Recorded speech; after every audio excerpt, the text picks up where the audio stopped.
একটি সবুজ জঙ্গলে থাকতো একটি ছোট্ট হাতি। তার নাম ছিল মিঠু।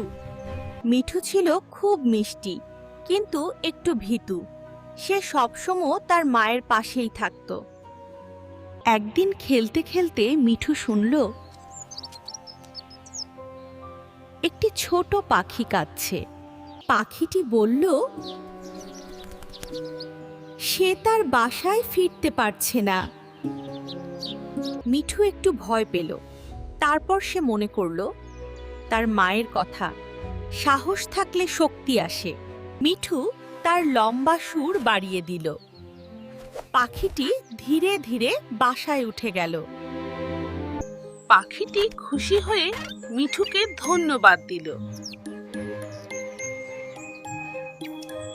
মিঠু বুঝল ছোট হলেও সাহস থাকলে বড় কাজ করা যায়।